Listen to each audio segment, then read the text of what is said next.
Good evening, everyone, and welcome to this conversation with author Dan Brotzel about his new book, The Wolf in the Woods. And it's very exciting. I've got my copy here, and like many of you may have started the book. I'm about halfway through, and it's an absolute scream. I've been reading it on the tube mostly when I've been nipping into the office, and have laughed out loud on the tube, and people have looked at me like I'm completely mad. So I really thoroughly recommend it, even though I'm only about halfway through. And the book is out. The book is available tonight. You can click the green button that says buy the book, and a copy will wing its way to you from Sandstone Press. It's available in all good bookshops, of course, and it's also available as an audiobook through Audible via publisher W.F. Howes. So without further ado, welcome, Dan. Thank you very much. Lovely to be here. Thank you so much for doing this with me. It's a pleasure. Well, we're old mates, Dan, aren't we? And we've worked together too.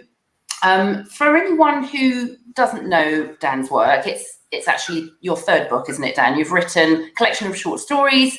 You've done a collaboration with some fellow authors, and this is your first novel. So tell us a bit about the story for anyone who hasn't read it yet. Okay. Well, it's called The Wolf in the Woods, and it's basically the story of a couple called Andrew and Colleen. They're sort of kind of early 50s, I think.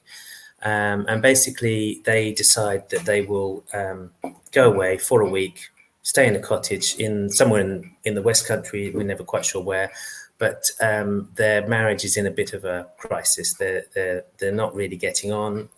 They both got a bit of a drink problem.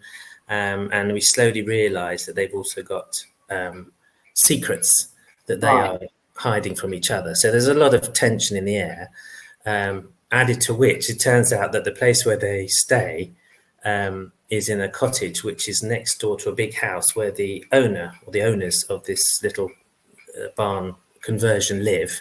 And the owner is called Wolf. So that's the person in the title. Yes, and the Wolf turns out to be quite a let's just say he's a very over-attentive host.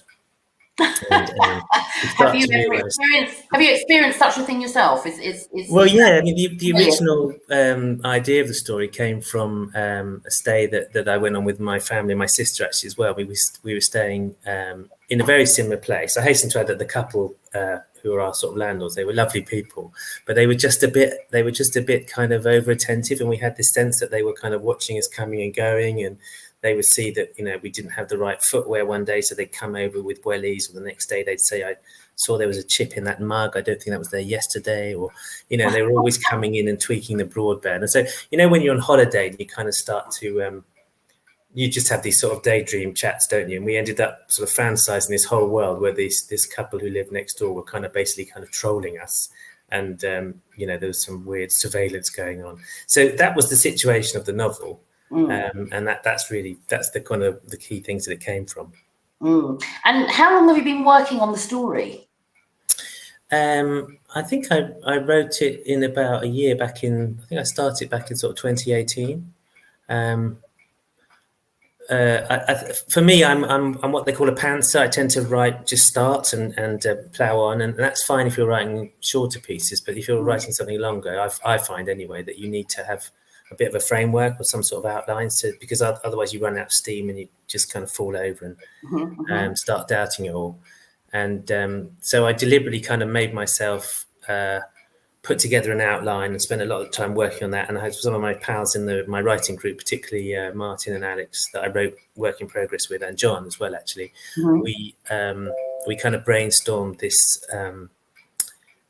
situation because I knew it was a good situation, but I had to turn it into a story. That was the thing, finding the art, the sort of finding a way to make it escalate, and obviously a way to end it as well. Well, I mean, it is, as I've said, absolutely hilarious right from the start. And there's some brilliant quotes on the book from people like Christy Lefteri and Stephen May. Tell us a bit about the reaction to the book so far, because it's obviously been out for a week or so. Yeah, it's been out for about a week. People have been very kind. I'm getting the word strange a lot, which I quite like. I think people have said they found it, quite unusual. And it's sort of a comedy, and it's sort of a family drama, but it's also got elements, I think, of a kind of a mystery. And so I think that sort of helps to add to the slight. Hopefully they're never quite sure quite where the story's going. So yeah, no, I've been, people. It's been well received, I think, so far. Well, I think you're going to read for us from the book. Let's have some of the author reading from Wolf in the Woods. What do you get? So this is a section. One of Colleen's secrets that she has from Andrew is that she's been getting these sort of flirty emails or texts from Jerry, who's an old flame of hers from drama school, because Colleen was at drama school back in the day. And he's now gone off and he's launching a sort of wellness centre on a private island somewhere off Sri Lanka. And he's trying to sort of lure Colleen away to join him on the island and, perhaps something more. And this is sort of early on where they're still on their drive down to the cottage, because the whole book takes place over 1 week. So this is still on Saturday. And this is where Colleen sort of introduces Jerry to us. Jerry was always a handsome bastard, and he knew it. But it wasn't really his beauty that everyone gravitated to. Drama school was full of dramatic-looking young blokes who weren't afraid to show off their assets, same as the women. No, the thing about Jerry was his extraordinary theatrical presence. Jerry had first attracted Colleen's attention when she'd seen him performing at an end-of-term production of Twelfth Night in drama school. Jerry was playing Sir Toby Belch, the pisshead uncle and nominal head of grief-struck Olivia's household. It's a relatively minor and straightforwardly comic part, that of a man who stands up for noisy good cheer and laddish bants in a play where everyone else is in the grips of a modish, indulgent melancholy. But he played it with such flair and aplomb and elan, with a sort of insouciant bravado that channeled the spirits of Rick Mayall, Ollie Reed and Sergeant Wilson all rolled into one, plus some magical extra ingredient all his own. But when he wasn't on stage, Colleen, and she had no doubt the rest of the audience, yearned for his reappearance. A few years later, when Colleen was in rep and tried to write her own stuff, she got to know a few theatre agents. She remembered asking one of them, a former star of very British farces, who still bore the face of a naughty schoolboy, albeit now with a voluminous grey beard covering a massive treble chin, what it was he looked for when he sat talent scouting at the back of a drama school performance or a provincial first night. "Oh, it's simple, darling," he said. "You just look for the one that no one can take their eyes off." The answer had offended her at the time. What about craft and technique, raw emotion allied to actorly intelligence? But every time she recalled the agent's words over the years, she found that she agreed with him more and more. Life was unfair, but some people simply had charisma and others didn't. For all the money her boardroom sharks spent on trying to maximize their personal impact, the truth was that no amount of money could buy the sort of magnetic power that Jerry effortlessly commanded. Jerry made you want to be a better version of yourself. The light of the cosmos appeared to shine through his eyes. If he looked your way in a rehearsal or down the pub, you felt instantly blessed, chosen. You might also want to sleep with him or be his best friend or be cast in his next production, but that was just incidental. Colleen and Jerry had had their moments, but then Jerry had his moments with just about everyone, of both sexes, often a few at a time, allegedly, seemingly just to keep up with demand. This was drama school, after all, where snogging practice was on the syllabus. Excellent.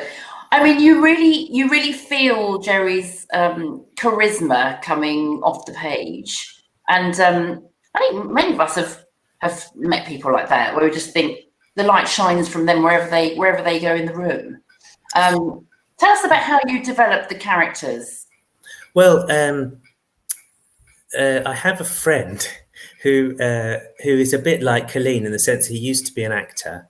He's a very dear friend of mine, and we spent many interesting conversations sort of chatting about this. But he then moved in from acting into kind of sort of personal development work and media training, and not unlike yourself, Bridget, a little bit of kind of. I definitely have tried to maximise the Maximising personal impact, yes. So I could relate to that, and it did make me laugh. And so what he, you know, I mean, obviously Colleen is an exaggeration of that, but you know what he found often was that he would go in and do these training courses, and he was supposed to be doing something like, you know, I don't know, presentation skills or helping somebody get ready for a big pitch or something. But these kind of alpha males and females, once the door was closed, they suddenly started unburdening themselves of all their sort of secret hopes and fears and worries, and it became kind of therapy. But these are the kind of people who'd never be seen dead going to a therapist. But you know, with this kind of under the guise of, you know, having their personal development sort of optimized, you know, they could actually get this sort of help. So that's kind of where Colleen came from, and I'm always interested in kind of dark, charismatic figures, and why it is that some people just, you know, like you said, I think the other day, you know, Jerry's just got it, and all these people that come to Colleen, and they've got huge amounts of money that they're throwing at her to try and make them more powerful and effective, but they just, you know, they don't have that natural charisma that he has. And he's quite a contrast. He's quite a contrast, isn't he, from Colleen's husband, Andrew? Yes. Yes, he is. But he's the thing about Jerry is he's kind of a fantasy.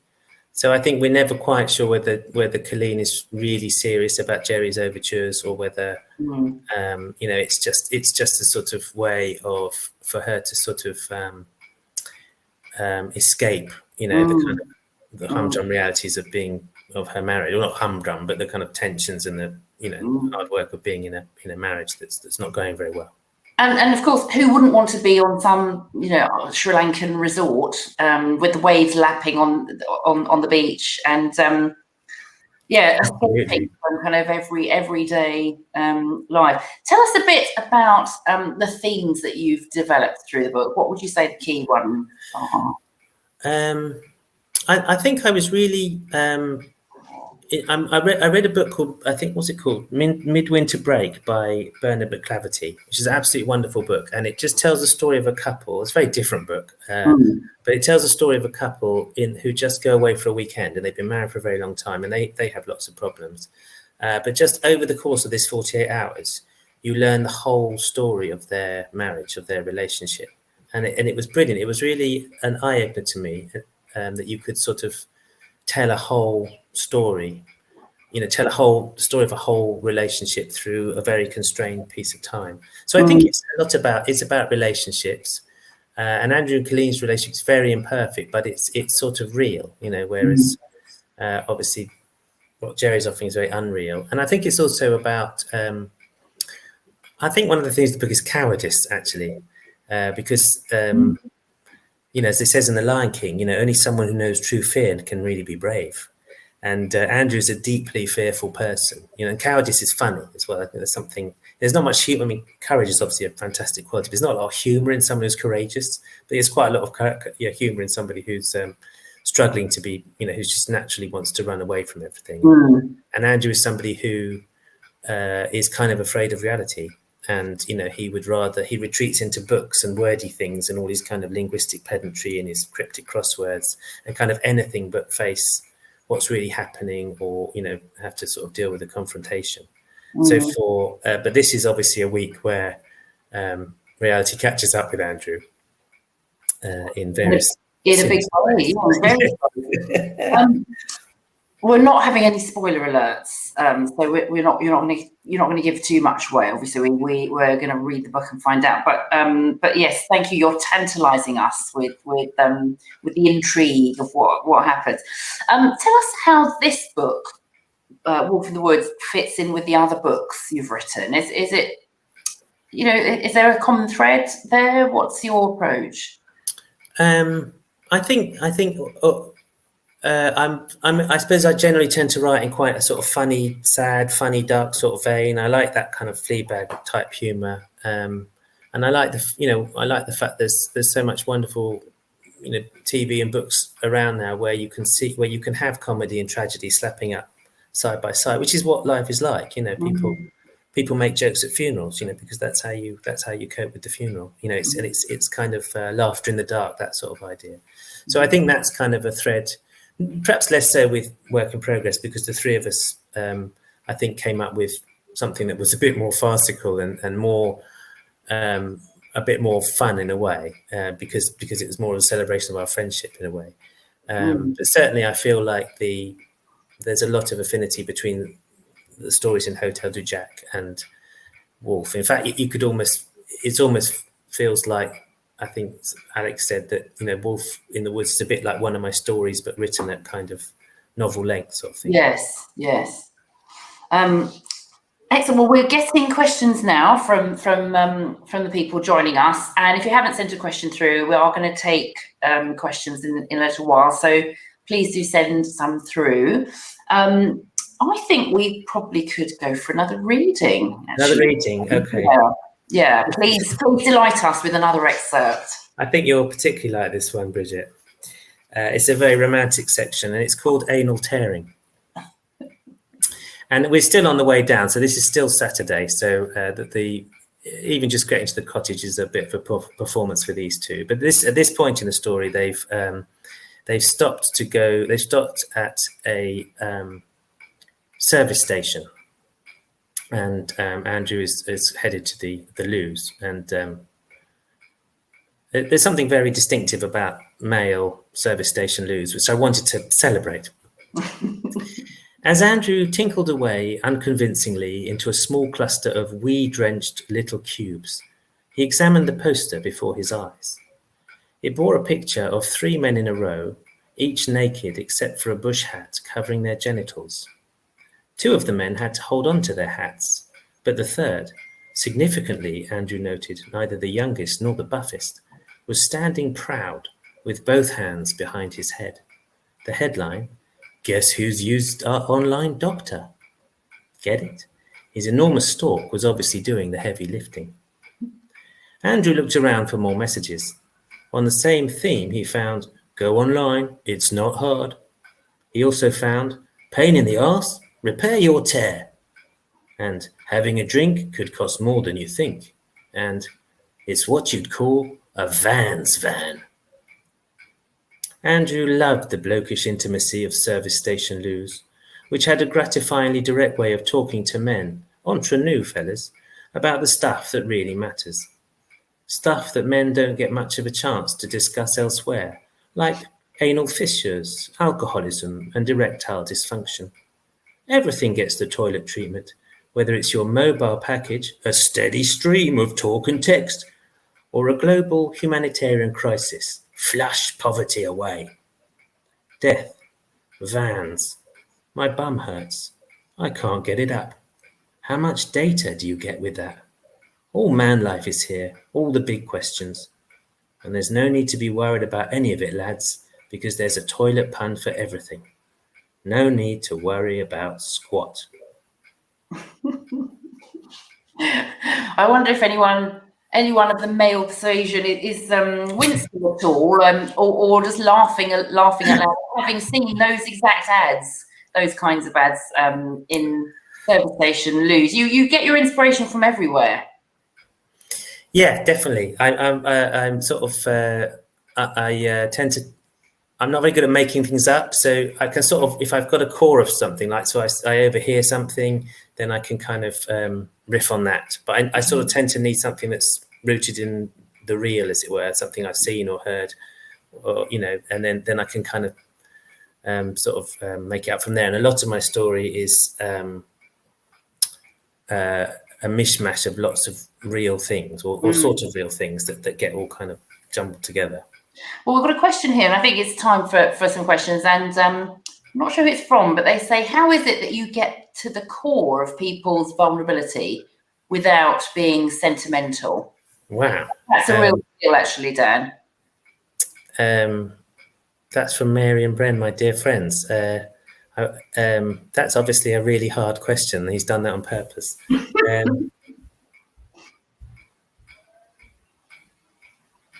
I think you kind of, I think the thing is not to judge, I think the thing is not to have any kind of, you just sort of write what you see and write what, and personally, I feel like a very weak and flawed person. So I'm always attracted to other people's weaknesses and flaws and foibles, and I think it's having that kind of just writing things down and maybe trying to catch things that other people haven't seen, but not with bringing any kind of eye of judgment on that, I would say. Yeah. We've got a question here from Adam and Jen, and they say, what were you hoping readers might take away from the book? I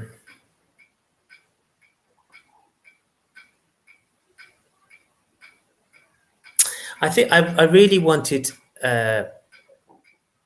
I really wanted to write a story that kept people guessing. I didn't know if I could do that. And, because, a lot of my stuff is quite comic and a bit sketchy. And I wanted to write something that had a bit more of the sort of escalating arc of a kind of more of a mystery thriller type thing. So I really wanted, I guess I really wanted to give people a sense of suspense, but also hopefully create an ending that people carried on thinking about and wondering about. And I was quite keen that the ending of the book wasn't kind of a pat ending, although things do sort of get tied up.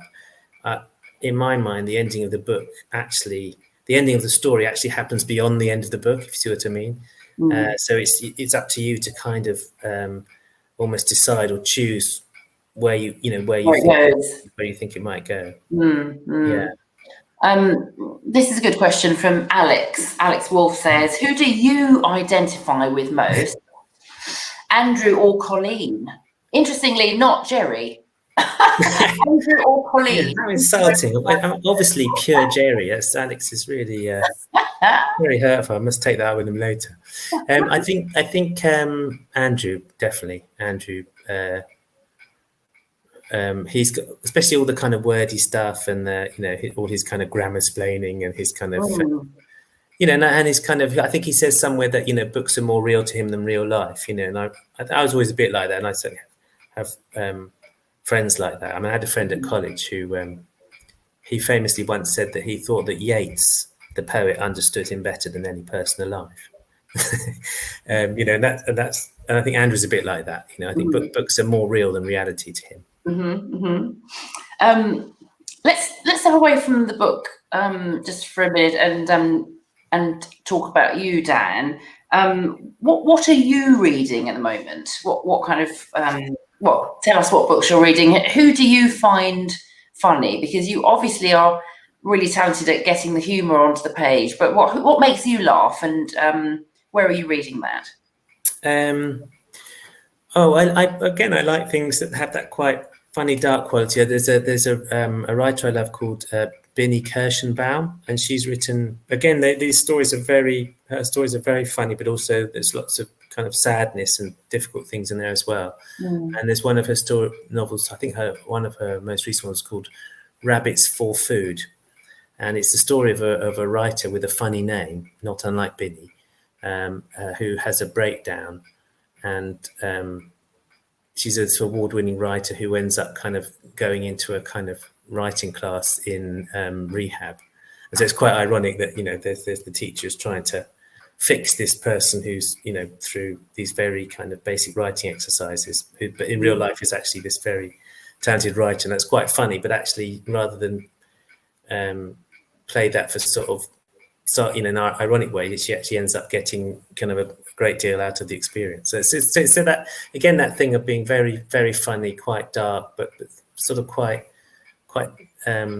tender as well, I like Tessa Moshfegh, I think that's how you say her name. I read her book, My Year of Rest and Relaxation, which is an extraordinary book about somebody who's got some tremendous sadnesses in their life. So they decided just to take a year off by taking sleeping pills and sleeping through the year. And with hilarious consequences. I mean, things obviously don't go as planned. And she has one friend who kind of clings on to her. And again, it's this extraordinarily dark situation, and it ought to be very sad, and yet humor kind of saves it as well. I love Jonathan Coe. Is a big fan of his. He particularly his novel Middle England, which is a great sort of Brexit novel. And Luke Kennard is another writer I love. He wrote one recently called The Answer to Everything, which is really about kind of relationship between two different couples.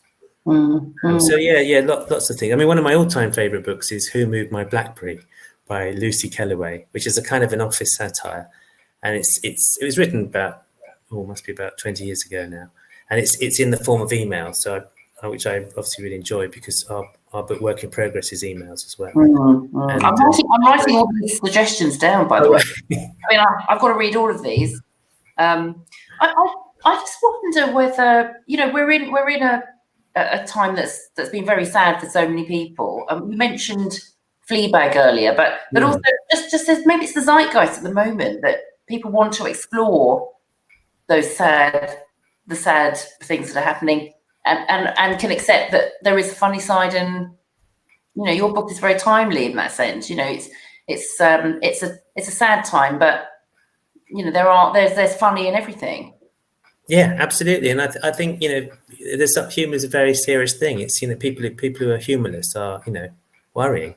They worry me. It really, you know, and humor, I think, can do very profound things, and it can kind of save us and give us perspective on things when you know, perhaps nothing else can, you know. Yes. Let's see, what else do we have from the audience? When did you first realise you wanted to be a writer? This is from Paul Braddon. Great question, Paul. As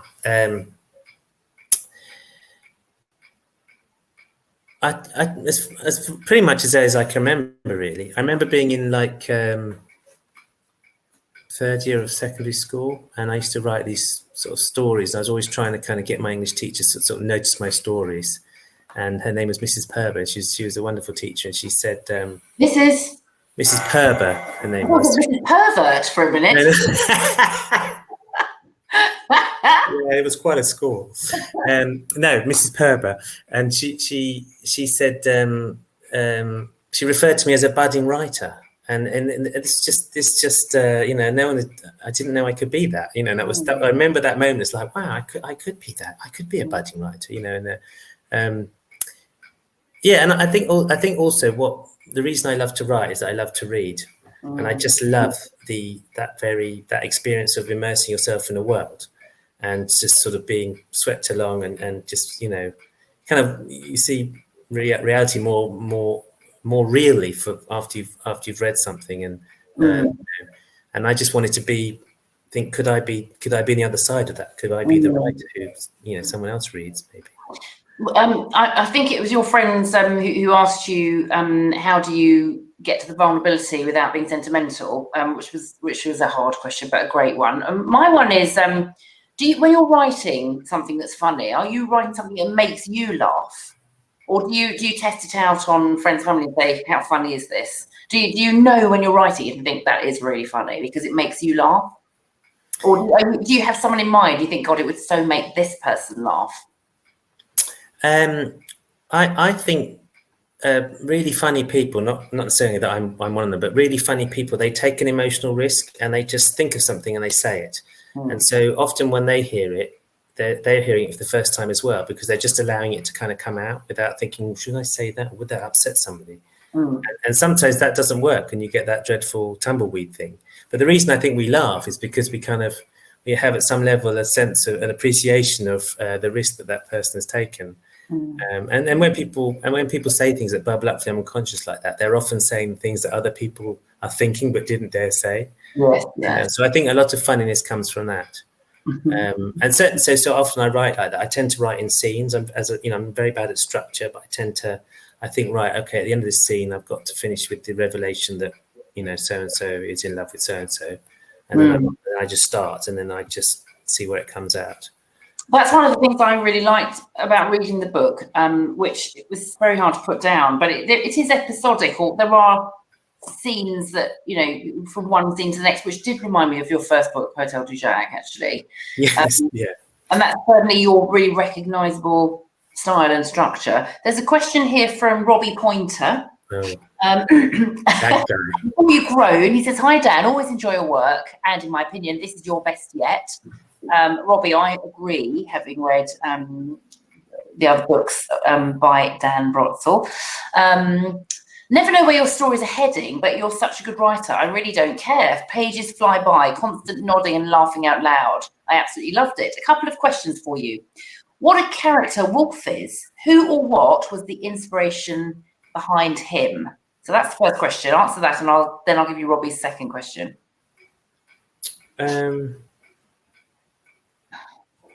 Well, I suppose he just grew out of that idea of sort of.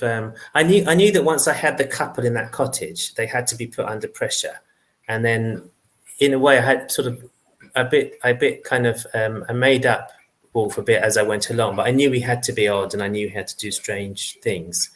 But he's kind of lovable, and I know he's. There's lots wrong with Wolf. I think that's to say the least. But actually, there's something it's a bit like the devil has the best tunes. There's something very irrepressible about him. And actually,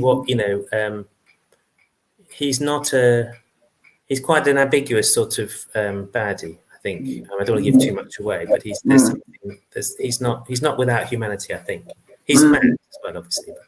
And the best baddies, you kind of like them in a way, don't you? You might not relate to everything they do, but if they're all bad, it's less. Yeah, and nobody's completely black or white. Everybody's got a bit of both mixed in them, so you can always find that. So Robbie's second question is: did you enjoy the process of writing this as opposed to the short stories? And then he adds, "Keep them coming." And I agree. I'll ask you about what you're writing next soon. But yeah, what did you enjoy the process of writing it compared to the short stories? Well, I love short stories, and they really got me going in writing because I've been trying to write a novel for over 30 years, and I would basically open a notebook, sort of write a few paragraphs, and then wake up the next day and think, that's awful, and throw it away. And I did that for years. And I thought, I suddenly thought, what if I actually wrote something shorter that I might finish?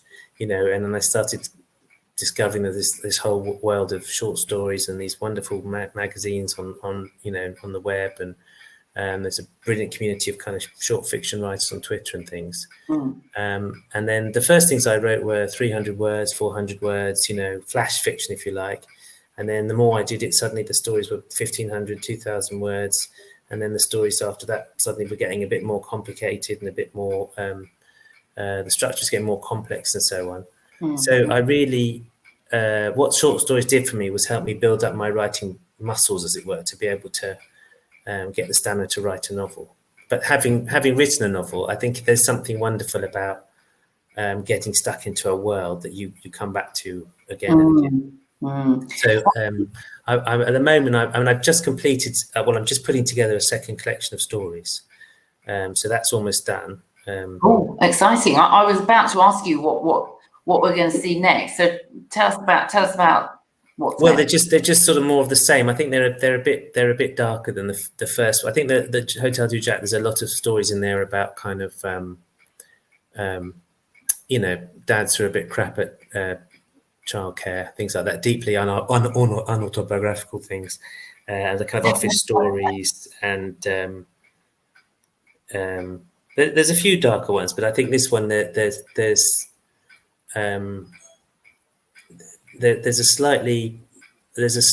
a kind of weird. I think a lot of the stories in this second collection have this feeling of being somewhere between life and death.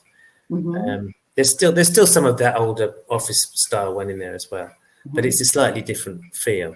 But I'm really looking forward to kind of getting my teeth stuck into something longer. I feel like I need to write something long, then do something a few shorter things, and then that feels like a nice kind of rhythm for me. Let's have another reading. Okay. And then we've got more questions to put to you. But let's hear more from The Wolf in the Woods. And I'm just to remind everybody, you can buy the book now if you click the buy the book button, direct from the publisher Sandstone Press. So for our third reading, what have you got for us? Okay, so this is the moment where the car journey finally comes to an end, and they're just about to arrive at the cottage. The car was littered with the detritus of food on the go: sandwich cartons, satsuma peel, coffee cups. The roads got narrower and busier. Stonehenge came and went, looming in the distance like an artfully shambolic pile of left luggage. The sat-nav went on with its remorseless wayfinding, the female voice sounding as ever like someone in the wrong job, someone on the verge of losing their patience with the incompetence of everyone around them. Sheep stared blankly at Andrew from their fields. But that was okay. He didn't mind sheep. Horses were sinister, of course. Pigs were Burks. Donkeys were wankers. If the standard grammatical sentence was rendered as a farmyard, he knew suddenly, where would each animal fit? The bull would have to be the verb, of course, the alpha male of syntax. This would make the cows the nouns. Cows were stubbornly static thingy things after all, and so were nouns. The sheep were natural adjectives, milling about and quietly modifying whatever came their way. The horses could be the adverbs, that most suspect and problematic word class. The chickens could be the definite and indefinite articles, flapping about under everyone's feet. The donkeys, slow-moving but structurally influential, made for natural conjunctions. And the cats, always moving as they were, over, up, under, through, and around things, with a natural choice for the prepositions. Mentally, Andrew stood back for a moment and surveyed his handiwork. Where did this all get him? God alone knew, but another few minutes had passed, and that surely was the game. As the A roads gave way to the B roads, there were niggly exchanges about the right route, and the atmosphere in the car grew tense. Eventually, Andrew drove past a tiny turnoff that looked like a driveway, but which, half an hour later, would finally reveal itself as the top of the road that led to their actual destination. Colleen reminded him, perhaps more than once, that she had said to turn down this road in the first place. He retorted that it was thanks to her that they had done 3 laps of Truro and driven halfway to St. Ives for no good reason. We're a team, darling, said Colleen with heavy irony. My mistakes are your mistakes. It would be dark and raining when they finally arrived at their cottage. A dog barked and a light came on in the big house next door. For a moment, a silhouette appeared at a high window. Then all was darkness again. Thank you very much, Dan. That journey feels familiar to me. I'm sure many people will agree with that. And it's such an interesting way of mixing kind of animals and grammar, seeing them as prepositions or nouns or adverbs. That's interesting, very interesting, and I've never seen anything like that before. Very, very interesting. How did you come up with that? Is your grammar obsessive? The sad thing is probably the sort of thing I would do in the bath or something, you know. I should also say Andrew's, you know, he's incredibly hungover the whole of this journey. So his mind is kind of a bit all over the place. We've got a question from Adam and Jen, and we're going to go to that one next. Dan, like you're writing a lot, were you targeting any audience in particular? And the second question is, how critical do you think the book title front cover design is? The book. I don't think personally I can't really target an audience. I think you can only just write what you can write. I don't feel I have a lot of choices when I write. You know, it comes out as it does, and it's not like it's like with ideas. I mean, you know, I don't feel I have a lot of ideas. So if you get one, you have to very jealously kind of guard it and nourish it and try and make it into something. So I think in a way you have to write for yourself, and if you write something that you can sort of live with, then hopefully other people can. Having said that, and I've been meaning to mention this all along, you know, I'm part of a writers group that's been incredible support for me, and so I suppose they are my audience in a way, because everything I write, I run past them, and I learn so much from their reactions and their feedback. I mean, it's absolutely wonderful sort of resource for anyone who's thinking about kind of getting into writing. And that's true with the funny stuff as well, because often you'll write something, you think, I love the gag in paragraph 3, and you read it out, and paragraph 3 comes and goes, and there's tumbleweed. And then something else that you wrote as a throwaway thing, you know, that you thought was a bit crap, that gets a big laugh, you know. So you sort of, you know, you're sort of workshopping it in a way, and seeing what works. And I think also when you read things out, you see them in a different way to when you're writing things. I mean, I write and I rewrite and I read stuff out to myself over and over. So there's a lot of, and read it out loud to myself and pace up and down and read bits and do all that stuff. So there is a lot of that. But I think the idea, I suppose I feel like if you write something that you can live with, then there may be other people in the world that hopefully can as well. Yes, yeah. And then the cover, I have to say, I think it's such a clever cover. And Nathan, he did the Nathan Burton, he did Hotel du Jack as well. And it's so clever that the house is kind of what, the chimney smoke is at the tail of a wolf and so on. Yes. And Martin, who's also in our writers group, and he used to work in the trade, and he always says, the cover just has to make people pick the book up. That's all that matters. And then I'm sure that's absolutely true. It's that instant first impression. Yes. And I think it does, So you've given us some really good tips to budding writers, as you were identified those years ago by the teacher. What else would you say to someone who's reading your books and just says, "Oh gosh, if only I could do that"? I'm not brave enough to try. I know that there's lots of advice out there, and it's often just about starting. It is. It's writing every day. What would you say? You just got to sit down at your typewriter and bleed, as Hemingway said. I mean, I think that's, I wrote a story in Hotel du Jack called The Virtual Writer about two friends who sit around talking about writing a book for about 30 years. And that was basically me and a friend. And one day you just get to a point, it's like, am I ever going to do this? The funny thing was, there were periods in my life where I probably had lots more time to write, and I just didn't get around to it. Whereas when I had children and had very limited windows of time, I suddenly thought it's kind of now or never. Yeah. When you have, as I'm sure when you have less time that's free, you really value those windows, don't you? And you really feel like you've got to make the most of them. But it's really just do it. And just the great thing about kind of all these online magazines is you can send stuff off. I mean there are thousands, but the Cabinet of Heed is a wonderful one. Ellipsis, Reflex has a kind of ongoing competition for short stories. I mean, I can share some links afterwards if people are interested. But it's kind of, you can the thing is just to put stuff out there and not, and the more you do it, the easier it becomes to be rejected, because most of the time you will be rejected, and most of the people who are running these magazines, they are themselves budding writers. They're submitting and getting rejected. So they're always very supportive. It's a lovely sort of community. And you just have to keep doing it, and gradually you get a slightly thicker skin, and just sort of, I know it sounds a bit rubbish, but just do it. Really, is it just? You can't. You want to write a novel, but you can't get down to it. Write something short. Write. Write. Just I don't know. Make yourself write a. There's some wonderful. There's a website called Paragraph Planet. So the short stories are.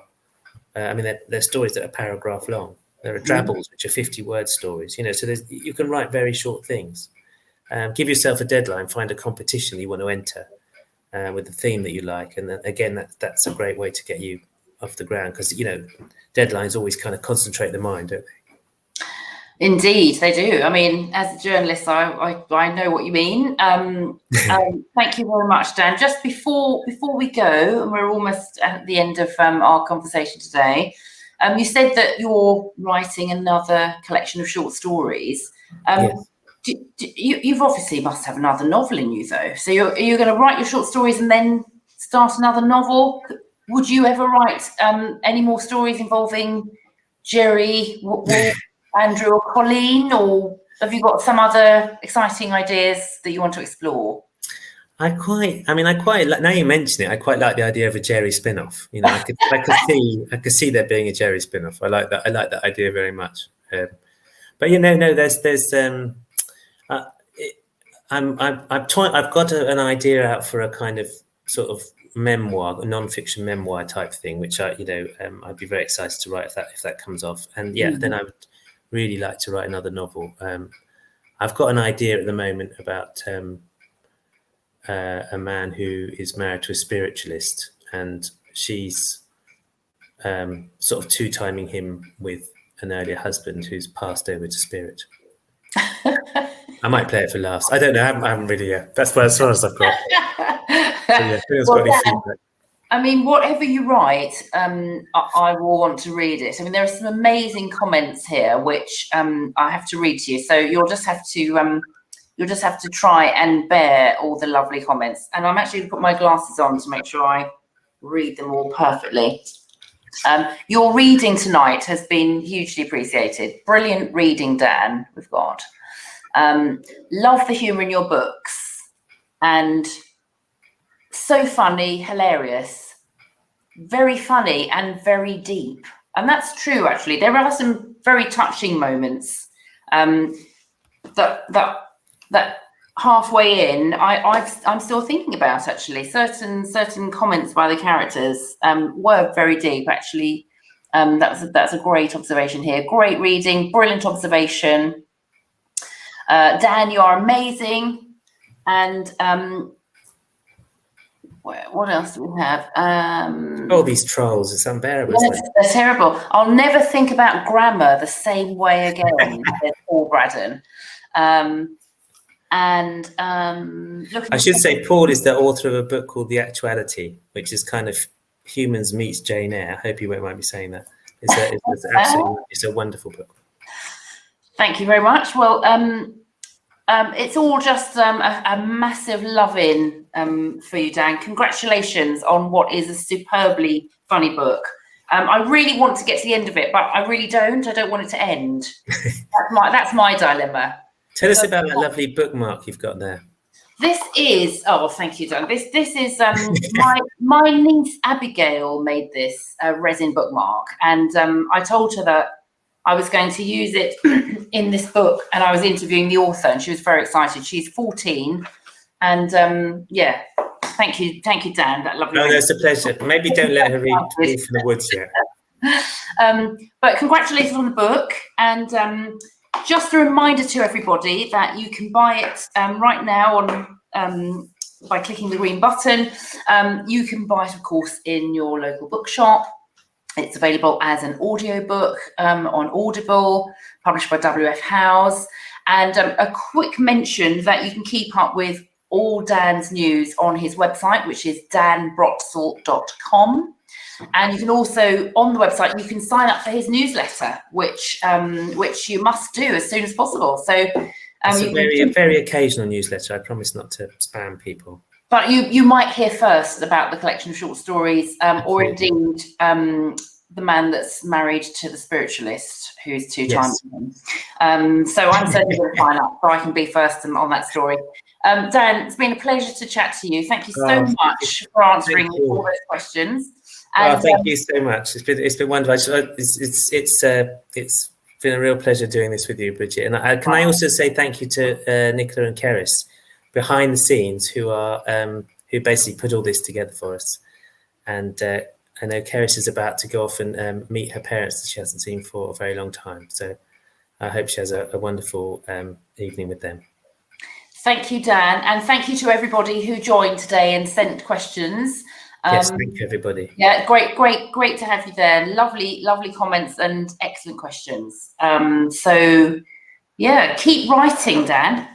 Thank you very much. Writing, and then we look forward to what comes next. Lovely. Thank you. And thank you, everyone, for joining today. Okay, bye-bye. Cheers. Bye, all.